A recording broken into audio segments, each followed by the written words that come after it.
Sekarang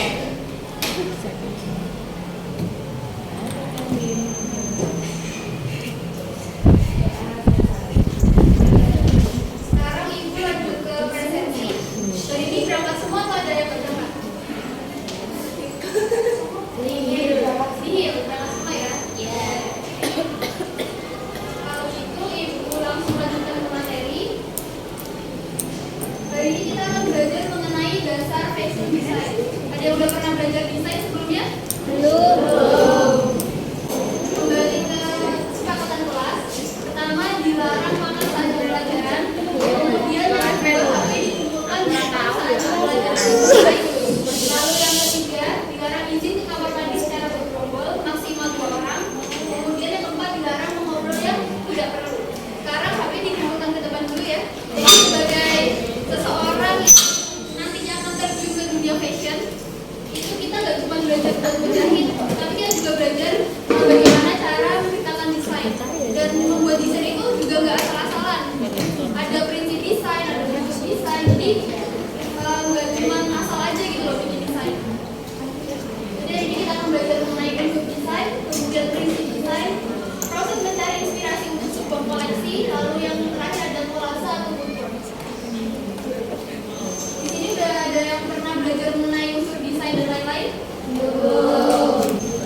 Yang pertama ada unsur desain. Unsur desain itu dibagi menjadi 4. Bisa kalian lihat di sini ya, dibagi menjadi 4. Pertama ada garis, bentuk, warna dan motif kain. Kemudian yang terakhir adalah tekstur. Kemudian bentuk garis juga dibagi menjadi 2. Ada garis luar atau siluet, kemudian garis biasa. Kalian pernah dengar istilah siluet? Pernah. Menurut kalian siluet itu apa? Bayangan. Oke. Ya, jadi kalau dalam fashion siluet juga bisa diartikan sebagai bayangan. Siluet itu contohnya seperti ini. Jadi ini dinamakan siluet. Kenapa dinamakan siluet? Karena bentuknya itu seperti huruf A. Lalu ini kenapa dinamakan siluet ya? Siluet itu siluet yang bagian atasnya itu besar, kemudian bagian pinggangnya kecil, lalu bawah besar lagi. Yang dimaksud siluet dalam fashion, dalam busana juga seperti ini. Bisa dipahami ya? Untuk menciptakan sebuah busana, kita tuh bisa ambil ide dari mana aja. Kita bisa ambil ide dari flora, dari fauna, dari mungkin peralatan dapur, dari apa saja itu bisa dijadikan sebuah busana. Kayak misal ini, sumber idenya dari bunga. Bunga apa? Kemudian untuk realisasinya, bunga tulipnya ini dijadikan sebagai rok. Bisa kelihatan ya? Ya.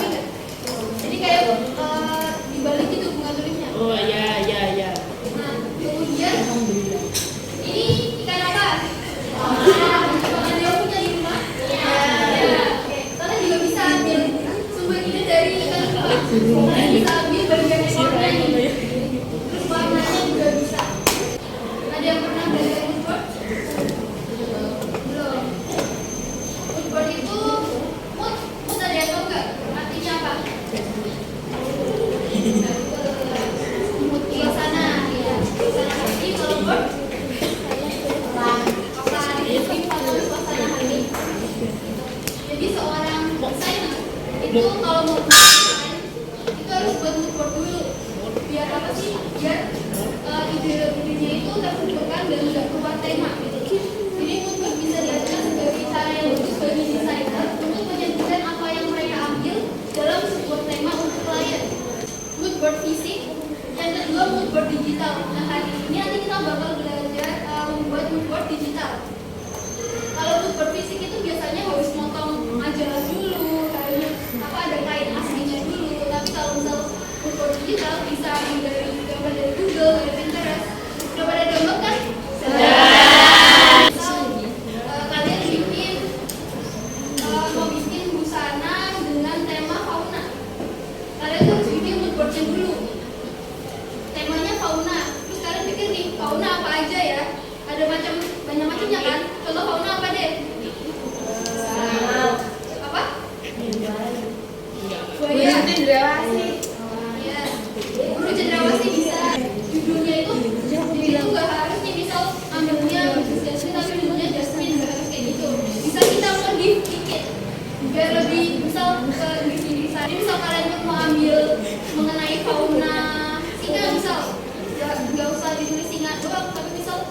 website atau apalah dalam bahasa Inggrisnya. Mungkin kalian masih bertanya-tanya kenapa sih harus bikin mood board? Kenapa sih gak langsung gambar aja? Ya nggak ada pikirannya kayak gitu. Kalau udah tentu ini mau bikin Princess Jasmine, tapi nanti jadi di tengah jalan kayak gantian Princess Aurora, gantian Kak Elsa, gantian lagi kan udah mood board, kita udah paten nih. Desainnya ya Princess Jasmine. Nah ini contoh desainnya, kemudian ini realisasi.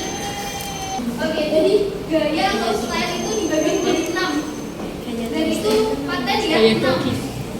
Pertama ada feminist romantic style, kedua ada sporty casual style, kemudian yang ketiga sexy elegant style, yang keempat classic elegant style, yang kelima exotic dramatic style, kemudian yang terakhir ada artsy offbeat style. Siapa tahu? Ya,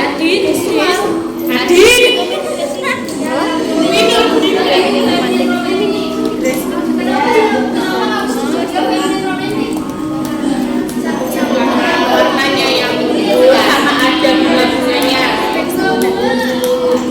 Coba silakan gabung ke kelompok masing-masing ya. Terus kalian bersama kelompok kalian nentuin ini apa sih unsur desain yang ada di sini? Apa nih prinsip desain yang ada di sini? Terus gambar ini itu termasuk dalam slide apa? Ya seperti yang kita lihat itu, ini termasuk dalam style atau arti of beat. Ya? Ya. Bisa dimengerti? Bisa.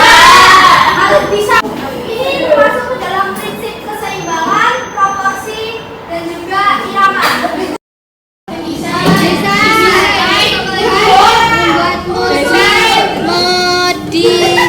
Membuat desain, ya belajar dulu. Ya. Geografi.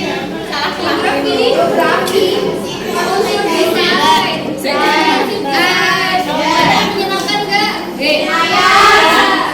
Namanya juga tetap sana ya.